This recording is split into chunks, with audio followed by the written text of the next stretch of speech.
Olá pessoal, tudo bem com vocês? Meu nome é Juliana Moreira e hoje eu tô aqui para a gente conversar um pouquinho sobre a parte 2 do nosso vídeo a respeito de classe de palavras.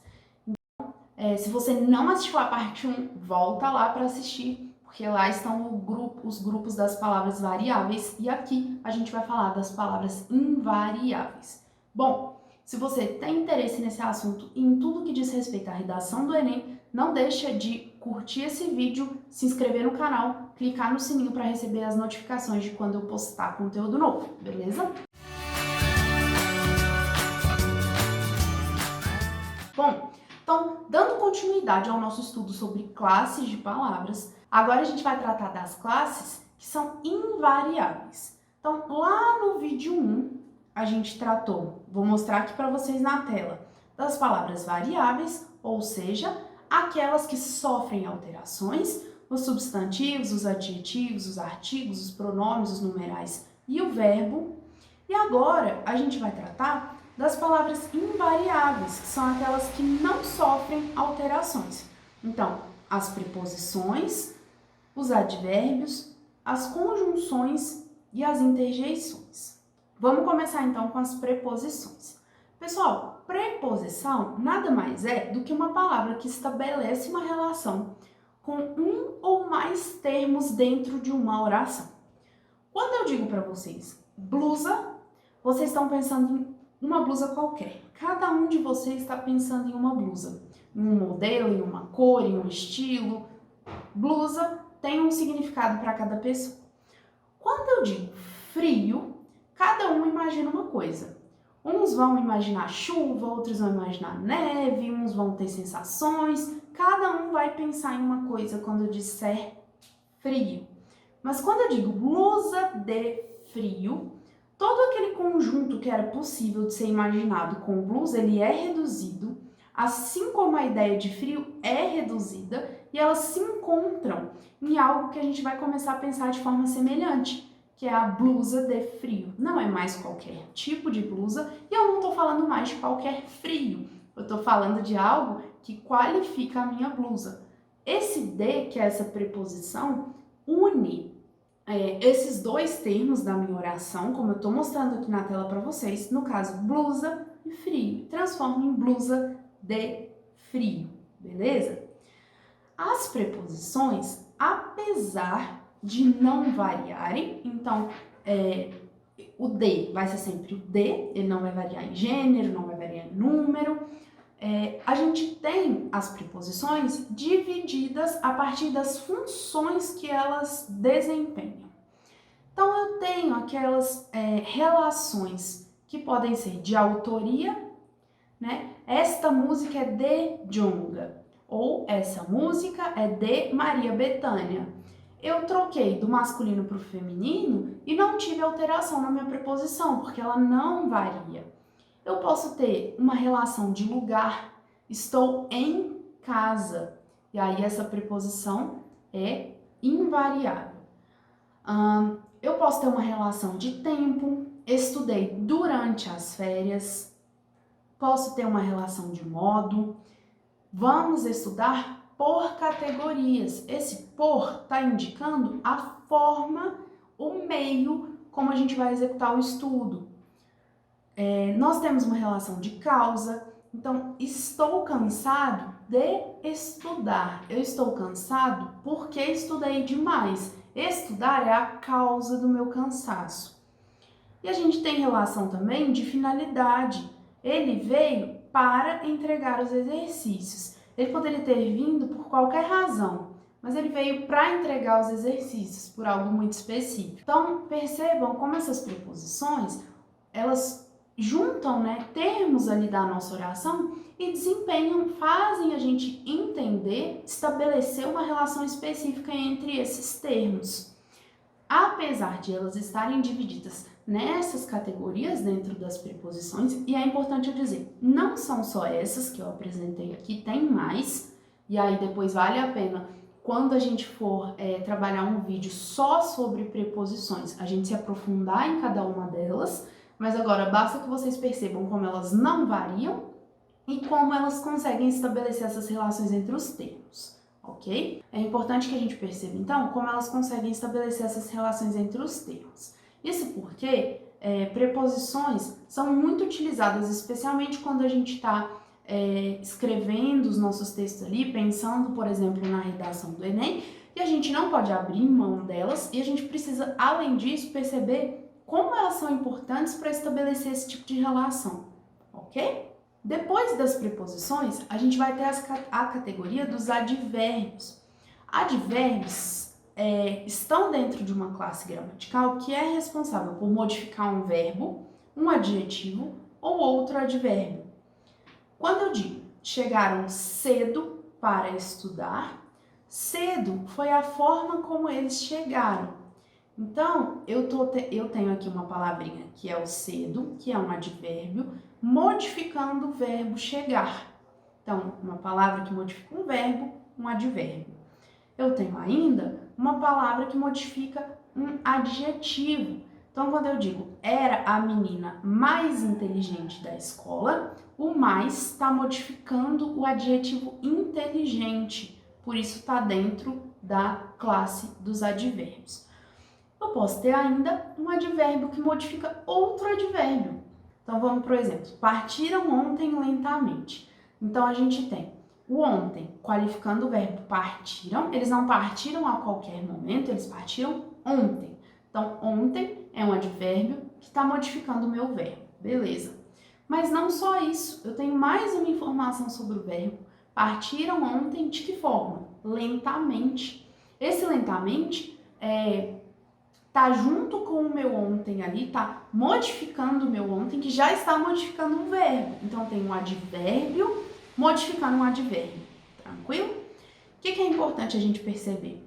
Qual a função dos advérbios? Então, modificar um verbo, um adjetivo ou outro advérbio, e perceber que eles não sofrem variação, né? Era a menina mais linda, poderia ser era o menino mais lindo. Esse mais não sofreria uma flexão de gênero, por exemplo. Chegaram cedo para chegou cedo, o cedo permanece, ele é fixo, ele é invariável, não sofreria ali uma flexão de número, do singular para o plural, beleza? Tá dentro do nosso grupinho ali de palavras invariáveis. Depois, a gente tem, assim como acontece nas preposições, a divisão dos advérbios por categorias, de acordo com aquela função que eles desempenham. Então, eu posso ter advérbios que têm a função de marcar para mim o tempo, seriam eles hoje, sempre, nunca, cedo, às vezes, de manhã, de noite, de tarde. Tudo isso são advérbios que marcam lugares, aqui, lá, à direita, à esquerda, onde, atrás. Advérbios de modo, bem, mal, rapidamente, lentamente, devagar. Advérbios de intensidade, pouco, muito, mais, menos, apenas, bastante. Advérbios de dúvida, talvez, provavelmente, porventura, acaso. Advérbios de afirmação, sim, certamente, efetivamente, com certeza. Advérbios de negação, não, de modo algum, de jeito nenhum. Então, percebam como existe essa divisão, mas mesmo dentro dessas categorias, assim como as preposições, os advérbios são invariáveis, eles não vão sofrer flexão. Depois, pessoal, e aí caminhando para o nosso terceiro grupo, né, nossa terceira classe de palavras que não sofre variação, nós temos as conjunções. Vocês se lembram que eu falei aqui no comecinho do vídeo que as preposições ligam dois termos de uma oração. As conjunções, elas vão ligar duas orações ou dois termos semelhantes dentro de uma oração. Então, percebam, na frase que eu estou colocando aqui para vocês na tela, a menina fez o presente e mostrou quando chegou em casa, eu tenho três coisas acontecendo aqui na mesma frase. A menina que fez o presente, a menina que mostrou e a menina que chegou em casa. Mas, para que eu não tenha que escrever essas três coisas como situações independentes, eu utilizo as conjunções para unificar esses termos e produzir uma sentença só com o sentido que eu estou pretendendo. Então, a menina fez o presente e, que é uma conjunção, está unindo com a aproximação, mostrou, foi a qualquer tempo, a qualquer hora, não foi, foi quando ela chegou em casa. Então, eu tenho duas conjunções, e quando, articulando a minha oração para que eu possa compor, então, uma frase, ok? As conjunções, assim como as preposições e assim como os advérbios, elas também se dividem em algumas categorias. Nós temos as conjunções coordenadas, tá? Por que coordenadas? Porque eu tô lá na minha categoria de orações coordenadas. São orações que se juntam, mas que têm sentido independente. Então, se eu separar essas orações, eu não perco em sentido. Por exemplo, João jogou bola e foi dormir. Quando eu digo João foi dormir, eu tenho um sentido completo. Quando eu digo João jogou bola, eu também tenho um sentido completo. Então, elas não são dependentes sintaticamente. Eu consigo tirar um sentido completo de cada uma. Diferente das minhas orações subordinadas, que vão categorizar as conjunções subordinativas, em que o sentido é dependente. Então, eu não posso simplesmente separar. Dentro das conjunções coordenadas, nós temos as aditivas, alternativas, explicativas, adversativas e conclusivas. O sentido dessas conjunções está no próprio nome. Então, a aditiva é aquela que soma, a alternativa com a ideia de alternância, ou você estuda ou você dorme. As explicativas que oferecem explicação para alguma situação, as adversativas que vão trabalhar com ideias contrárias e as conclusivas que oferecem justamente a ideia de conclusão. Então é bem tranquilo da gente perceber a função a partir do nome. Mas já tem aqui no canal um vídeo bastante interessante que se chama Coesão Descomplicada. Eu vou deixar o nome para vocês aqui na descrição do vídeo, porque aí vocês podem procurar por ele e já fazer o estudo das conjunções dentro da coesão, pensando agora mais especificamente na redação do Enem, beleza? Então a gente viu aqui essas 5 categorias das conjunções coordenadas e nós temos 10 categorias para as conjunções subordinadas. São elas as causais, condicionais, temporais, concessivas, conformativas, comparativas, integrantes, finais, proporcionais e consecutivas. Se você quer entender melhor qual o sentido de cada uma dessas conjunções, quando que a gente vai utilizar, que palavra que faz parte de cada categoria dessa, eu recomendo então que você vá ao vídeo Coesão Descomplicada, o link vai estar aqui na descrição. Bom, o que é importante da gente entender? Que as conjunções são responsáveis por unificar, por ligar duas orações ou dois termos de uma mesma oração e produzir alguns sentidos, seja ele de causa, de consequência, de finalidade, vai depender da conjunção que eu estou usando, e perceber que elas não variam, por isso elas estão dentro da minha categoria junto com os pronomes, junto com os advérbios e junto com as interjeições de classes de palavras invariáveis. Bom, já que a gente falou nas interjeições, vamos ao nosso último grupo de palavras das classes gramaticais. Então, a gente já viu 9 até agora. Nós temos 4 nos invariáveis e 6 na categoria dos variáveis. As 6 classes de palavras variáveis estão na parte 1 desse vídeo. A gente está trabalhando então com preposição, advérbio, conjunção e chegamos agora finalmente às interjeições que fecham para nós as classes de palavras. Bom, interjeição é aquela classe que exprime emoção, sensação ou estado de espírito. Quando eu digo, esse biscoito estava maravilhoso, esse é a minha interjeição. Quando eu digo, psiu, me espera aí, ó, esse psiu que foi usado para chamar atenção, ele é uma interjeição. Mas percebam como esse ou esse psiu, eles têm funções diferentes. Apesar de serem interjeições, está expressando uma emoção ali de contentamento, né? E o outro já está expressando uma ideia de chamar atenção. Então, esse psiu quer chamar atenção. Vejam, portanto, que da mesma forma como a gente tem com as outras classes de palavras invariáveis, aqui dentro da interjeição, a gente também vai ter algumas subdivisões, que a gente vai chamar de circunstância. Cada interjeição representa para nós algum tipo de circunstância. Então, eu tenho interjeições de alegria. Dentro da circunstância da alegria, eu tenho eba, oba, viva. Tudo isso representa alegria. Eu tenho uma circunstância de alívio, tipo, ufa, nó, acabou. Quando eu trago essas palavras, eu marco a sensação de alívio. Animação, coragem, vai, boa, tudo isso está dentro de uma circunstância de animação. Eu tenho de dor, tipo, ui, não, você fala, ai, tá doendo. Esse ai tá marcando uma interjeição de dor.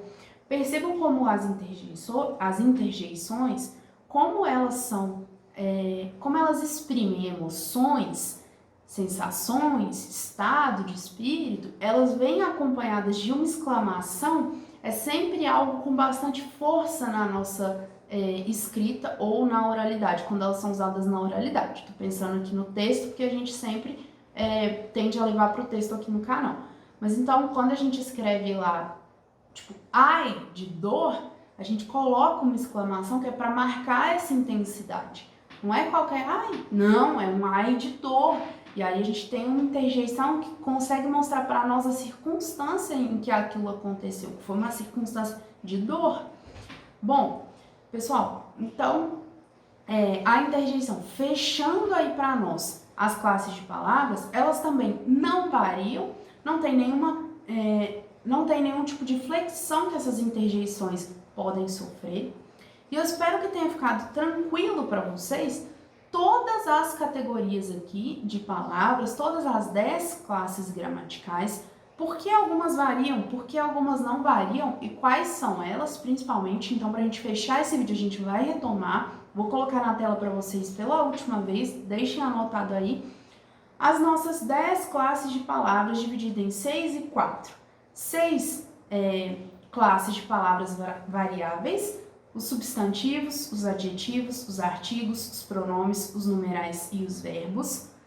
E nossas 4 classes de palavras invariáveis, as preposições, os advérbios, as conjunções e as interjeições. Tranquilo? Se ficou alguma dúvida sobre esse conteúdo, por favor, deixe aqui nos comentários que eu vou sempre responder. Se esse conteúdo foi importante para você, foi interessante, te ajudou de alguma forma, não se esqueça de deixar o seu like, porque assim a gente pode compartilhar com mais pessoas. E se você tem alguma sugestão sobre vídeos ou sobre algum tema que você quer ver no canal, é só deixar aqui nos comentários também, que eu procuro sempre atender a demanda de vocês. Então, a gente se encontra no próximo vídeo e obrigada por ter assistido até aqui.